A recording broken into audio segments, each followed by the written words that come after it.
Okay. Hey guys, how's it going? Today is a rainy day, but it's very spring-like, so I'm digging it. I feel like I've gotten out of the rhythm of talking to a camera, so I'm trying to get back into this somehow. Anyways, so what I'm going to be talking about today is one of my favorite topics, actually. And it's actually a video that I've wanted to see from a lot of YouTubers, but I just haven't seen it. But then again, I haven't even typed it in or searched for it. So I'm sure that there are a lot of YouTubers who have done a video like this before. However, the people that I am subscribed to haven't made a video like this, and I am subscribed to a variety of YouTubers who post a lot of different things.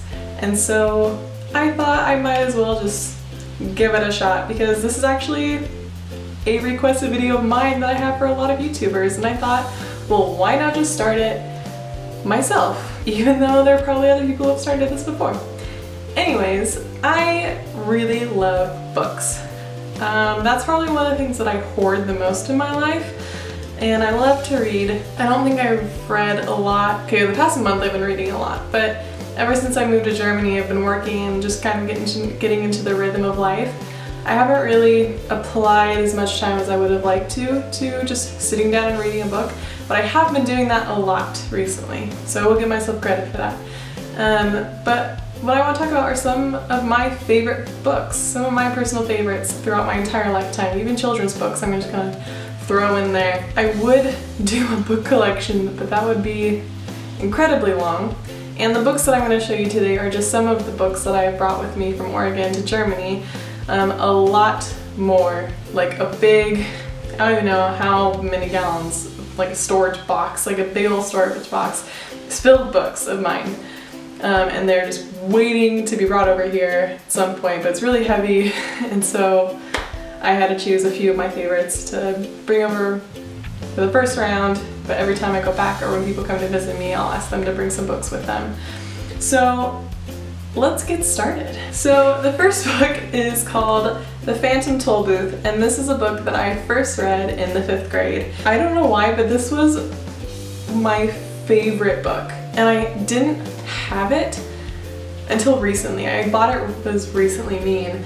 I bought it probably like a year or two ago, and considering the fact that in July I'll be turning 22, that's a long time since 5th grade. Basically, this book is about a boy named Milo who is just kind of bored with life, and then all of a sudden, out of nowhere, a toll booth appears in his room, and it's kind of like a time-traveling machine, sort of, but he kind of just travels all over the place with it, and he comes across really interesting things. For example, on the cover of the book is a dog. It's a watch dog. It's a watchdog named Talk. We read this book because it plays into a lot of wordplay and learning similes and metaphors, and this book is full of it, so I definitely recommend this book for anyone that's, well, in 5th grade, but also just loves good old children's books that are just really funny and full of puns and similes and metaphors. It's fun, I like it. So this next book should really be the last one that I show you. My favorite series and favorite movie series is, no surprise, Harry Potter. Because the books are so heavy, like I said, I was only able to take the 7th one with me because I was in the middle of reading it. I don't have all of them currently, but they are soon going to be by me, and I'll be really excited when I have all of them once again.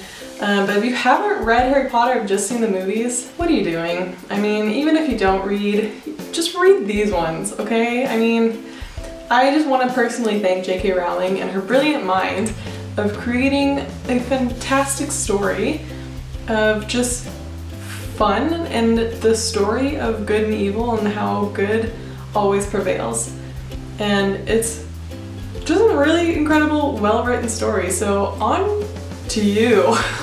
Is that a phrase? I don't know. Thank you, J.K. Rowling, for writing this book. In high school, I was kind of a English nerd. So English, the subject of English was my favorite because I loved reading, I loved writing. And my favorite times in English class is when we read Shakespeare. I'm not sure why I always loved Shakespeare. I think a part of that is growing up, my mom in her bedroom had a really large white book filled with all of the writings of Shakespeare in it. It was huge, and I think I always used to look at it and say, I'm gonna read that one day, and I never did. But basically growing up, Shakespeare was just kind of a big part of my life. And so I was really excited to delve into the world of Shakespeare in 10th grade when we read Romeo and Juliet for the first time, and then in 12th grade where we read, I think in 10th grade and 12th grade we both read Hamlet and Macbeth. We read a lot of things, so I don't really remember. But I remember specifically in 12th grade reading Hamlet, and Hamlet is one of my personal favorites of Shakespeare. And I actually wrote a 10-page paper in 12th grade on Hamlet and how Shakespeare is the king of tragedies. If you don't like Shakespeare, if you don't like Shakespeare's language and because you find it too hard to understand, definitely find something like a modernized version of Shakespeare, because the stories are actually incredibly cool, especially if you watch modern day films of Romeo and Juliet or Hamlet, because it gives you a better understanding of what Shakespeare is talking about. But Hamlet's a really cool tragedy story of life, death, revenge, and all that good stuff. One of my faves. So I'm just really throwing in a bunch of randoms into the mix right now. There's no set order as to what these books mean to me. These are just all my personal ones that I love and read and will continue to read throughout my lifetime. And they're also a variety of genres, one of which is a nonfiction, The 5 Love Languages by Gary Chapman. I bought this book in the pretty gold glittery form that it is because I wanted to have a personal one, because I know how incredible this book is from people that have read it, and I wanted to get it for myself and for Misha to learn about our personal love languages, and also how I can learn to recognize love languages in others so I can nurse my relationships with others and to really tell people in their own language how much I love and care for them.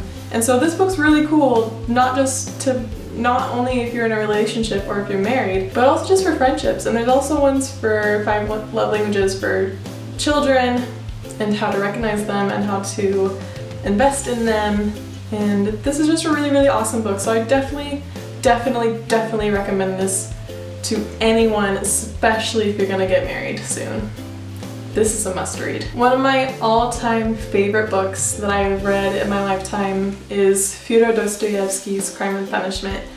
This isn't the prettiest or the coolest cover that I have seen of Crime and Punishment, but it's thin enough, and I like paperback because it's just a lot easier to hold and read. Very small print, it's very long, but it is one of my favorite books that I've read thus far.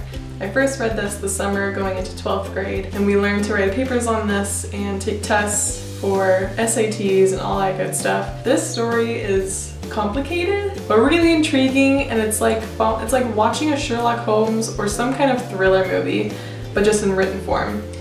And it's hard to understand, and it's not for everyone, but it's personally one of my favorites. So if you ever are looking for new books to try out, try this one. Fyodor Dostoevsky is a crazy cool Russian guy who was a really awesome author. So definitely try this one out. A lot of you probably know C.S. Lewis from the Narnia series, but he also wrote a lot of other books, one of which is the Screwtape Letters, which has also been made into a play, theater skit, and a film? I don't think a film. I'm not sure on that one. But the Screwtape Letters is a very intriguing book, and it's very interesting. It's about a demon who is receiving letters from his boss demon about his job influencing a person's life. It's a Christian book, and so you are able to understand the side of a demon, I guess you could say, or basically how demons see us and how they perceive God. And also you learn more about what God has actually done and how big he actually is in comparison, because they're afraid of him and they work so hard against him, knowing that they'll lose. And it's just really interesting. It's a very psychological book, but this was a very interesting read for me. But this is an incredibly good book. And so if you're into interesting, thought-provoking books, especially books about Christianity or about God, this is a really good book. Get in it. Another one of my favorite books that I read in English class is The Great Gatsby, and at that same time the new Great Gatsby film was coming out with Leonardo DiCaprio, and we all went out to see it, and it was incredible. And I love Leo so much. But he played a really great Gatsby, I thought, and the soundtrack is great. But this is also a classic book by S. Scott Fitzgerald, and the cover is kind of weird. I got this at Goodwill, so, but it's a small book, it's an easy read, and I recommend if you read classics like this, then definitely take the time to study them too, and look up cliff notes and understand the characters more, because that's why books like these are classics, because the author put a lot of time into his characters and his story. And it was just a lot of fun to read about and learn about. So if you're interested in that, definitely check this one out if you haven't already. Pretty much everyone has in their English classes. But if you haven't, here you go. The next two are children's books, but they're some of my favorite children's books that I used to read growing up. One of which is by Shel Silverstein, who is a children's poet and author. One of the books that he has published is Where the Sidewalk Ends, and it's filled with funny little tiny poems. And there's just a lot of funny little poems. But this is, if you've heard of The Giving Tree, it's the same author. And so he's really creative, awesome drawer. Yeah, so I definitely recommend getting this for your children if you have any, or a niece and nephew, or a grandson or daughter. If there are any grandmas out there watching this video. I loved these books growing up, and which is why I still have them. It's just why I'm going to give them to my kids one day when I have some. And the next one is actually a book that Misha and I recently bought in a German bookstore, and it's in German.